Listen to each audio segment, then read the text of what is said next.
Hey guys, I'm going to tell you a bit of a surprising fact right now.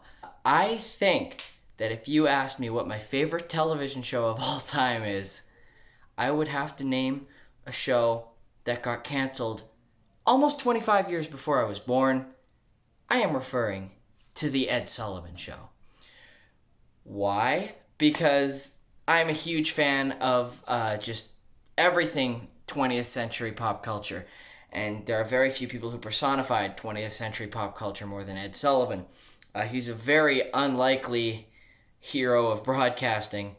He was one of the most just awkward and clunky television presenters of all time. He was so rigid. He was an older man. He'd walk on stage like this. This is in the 50s and 60s where everything, all of like pop culture and entertainment seemed to be geared towards teenagers, and everyone had to be hip, and yet the most unhip broadcaster ever was perhaps the most successful. I always describe he kind of looked like an alien in a human suit trying to pretend to be human.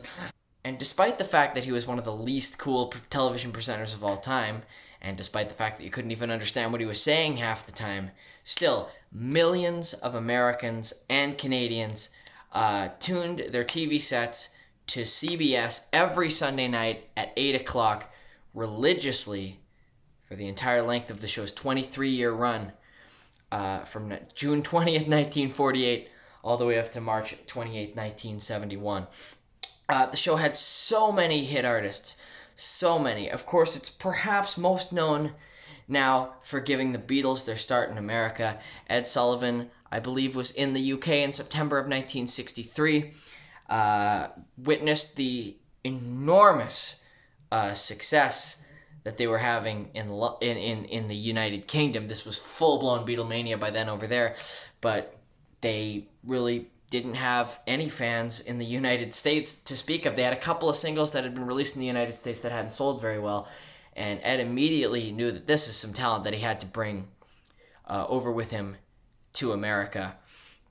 And so he signed them for 3 shows, and the first show that they performed on February 9th, 1964, got a record high for the show's viewership, and I believe it's an all-time record for entertainment television, that 73 million people watched it in the United States, and maybe Canada. I'm not sure where that number represents.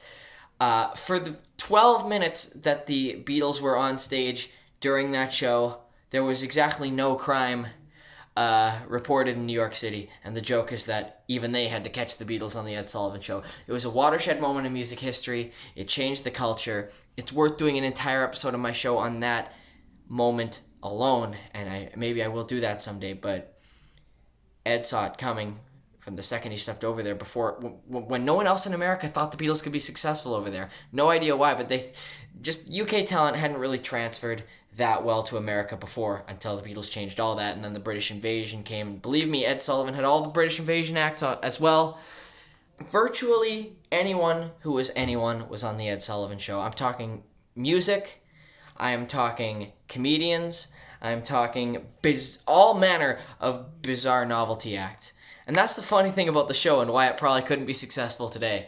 If you were a kid and you wanted to see the Beatles on the show, you did have to sit through like 4 Broadway numbers, a comedian that you may or may not enjoy, maybe a magician, maybe they'd throw in like a weird costume novelty act. There was just such a wide variety of things. Ed always wanted to have something for everyone on his show. He wanted to have at least one segment during every episode of the show that a child would enjoy, and lots of stuff for the adults as well. And yeah, booked an hour of television every week that just was much-see TV.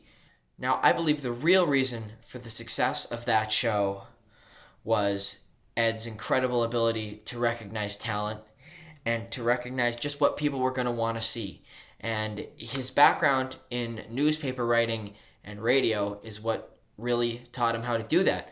He had been writing for newspapers since the First World War, when he was just a teenager in high school in Port Chester, New York. He worked for their local paper back then as a boy, and then by the 1920s, he worked in various New York newspapers, doing columns first as just a news reporter, then later as a sports writer, and then finally as an entertainment writer. And I believe it was 1929 when he started his entertainment column, his critically acclaimed entertainment column in the New York Daily News.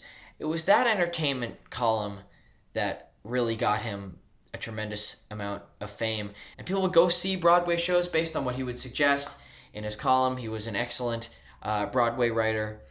And even forayed into the world of radio. He had a few different radio shows over the years. And even movies. He starred as himself in the movie Mr. Broadway, where he just sort of acts as the host and takes you on a tour of Broadway and all the awesome shows that are happening for the season of 1933. And so by the 40s, his name was already, even before the show started, before the Ed Sullivan Show was a thing, his name was already synonymous with entertainment, and particularly New York entertainment.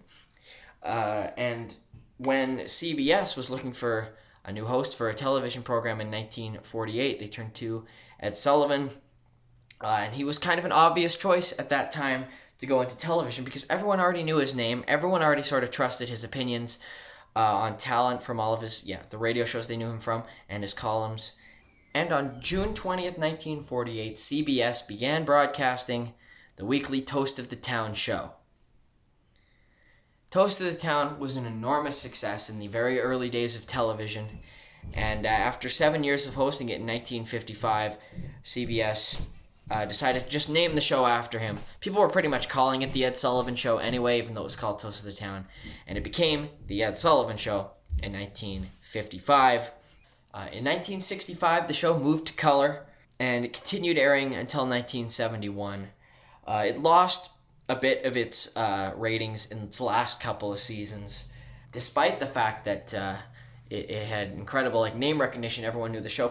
I believe some people were starting to feel like the show was getting a little bit out of touch just in this last couple of years, and not booking, not being on the cutting edge of booking new rock acts, for example. I guess, I don't know, people's tastes were moving on as well. Anyway, after the last episode from March 28, 1971, which starred Melanie Safka, Ed really loved her, CBS, after 23 years, spontaneously canceled the show with no warning. Although they did ask Ed to come back at the end of the television season to do one big farewell episode, and he said no because he was so angry that they just summarily canceled him after 23 years. He did return to the network in 1973 to host a 25th anniversary show. And just throwing it out there, if any of you have tape of that 25th anniversary show, I'd love to see it. I can't find any trace of it online other than just the fact that it aired. So he did do one final episode in 1973. And then unfortunately he passed away in October of 1974 after a short battle with cancer. He actually, I think that his family actually didn't tell him he had cancer because it was so advanced at the time, and I guess they just didn't want to upset him, so he never knew he had cancer. But it took his life just, I think, 2 weeks after his 73rd birthday. But yeah, his legacy lives on to this day. So many people were introduced to so many stars via that show, including myself, as I credit one of the main reasons I have the love for classic rock that I do is when I was 12 years old, my parents bought me a DVD of rock and roll classics on the Ed Sullivan Show, and I was like, wow, these are some good songs, and I sort of got more into them. So I got kind of the same introduction to all of these classic bands and artists of the 50s and 60s the same way that the American public would have back in the day, and that is through the Ed Sullivan Show. And that's because in recent years, Sofa Entertainment has taken over the rights to the show and have been releasing TV programs and DVDs with Ed Sullivan Show content for years and years, since the 90s. And people have been calling for a long time for them to release full seasons of the show. I would love that. I would buy it. It'll never happen. But what they have put out is 13 complete episodes from through the years on various DVDs. You got the 3 that starred Elvis in 1956 and 57. The 4 that starred the Beatles, including that historic February 9th, 1964 show I was telling you about. And then the 6 episodes starring the Rolling Stones from between 1964 and 69. I only have the 4 one. They made one that was 4 Ed Sullivan Shows, and then they have the full 6 Ed Sullivan Shows DVD. I kind of wish I'd bought that one. But yeah, I love watching these old episodes. It's a shame that there are only 13 full episodes of the show you can buy, but I actually emailed Sofa Entertainment one time to see if they would release any more DVDs like that, and they said probably not, because it's just too much of a hassle to license all the performances, and that makes so much sense. Even these shows with the Rolling Stones, you're not just getting the Rolling Stones. There's so many other huge stars that performed on these episodes, like Joan Rivers and Louis Armstrong and Dusty Springfield and Tom Jones, and just so many. Robert Goulet, Petula Clark, the Muppets. So there's so many different intellectual properties that they have to deal with for licensing to put out these shows.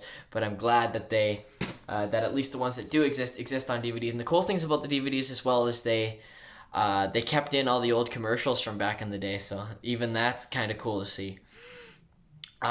Various other performances are available on DVD through the Ed Sullivan Show website, as well as just look up right now the Ed Sullivan Show YouTube channel, because over these last couple of weeks, they've been just truly killing it, uploading some really awesome classic performances, particularly some great ones from James Brown, and also some great Motown clips and comedians, and it's just so good. Check out the YouTube channel right now. I've always wished someone would make a new version of the Ed Sullivan Show with modern entertainers, but I understand that it would just never... A show like that couldn't really be popular nowadays. It really was kind of a product of its era. Attention spans are just different now, and that's not necessarily a negative thing. You can just find anything you want to see on YouTube, so... the days of someone wading through 40 minutes of novelty acts and other stuff to get to their favorite rock band are over. People have tried to launch new shows like that in the past few years, and it's never really been that successful. The only successful variety shows nowadays, at least in America, are competition-style shows like America's Got Talent, which are fine, but I don't even like those shows. I know this sounds kind of cliche, but I don't like that the competition, and we have to know, this act is too better than this act, and so these guys get knocked out this week, and who's going to be, you always, when you watch those shows, you're always thinking, who's the worst? Who's going away next? It's a very negative way of looking at things. I don't like those shows very much. I wish someone would do a revival of the Ed Sullivan Show, but I don't think that's going to happen. But at least we have all this old footage to enjoy and watch nowadays. That's going to do it for my episode. Hopefully I've made some sense. Check out my description for a full list of all my upcoming performance dates. Yes, I am a musician myself. And then also in the description are links to where you can find my music, where it's sold or streamed online. You guys can like this video if you liked what you saw. Subscribe to my channel if you've been enjoying my videos, and you can ring the notification bell if you want to be notified whenever I upload a new video. All of that stuff helps me get more noticed on YouTube.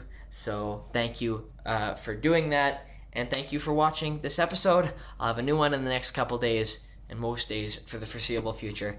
Thanks for watching. See you again soon.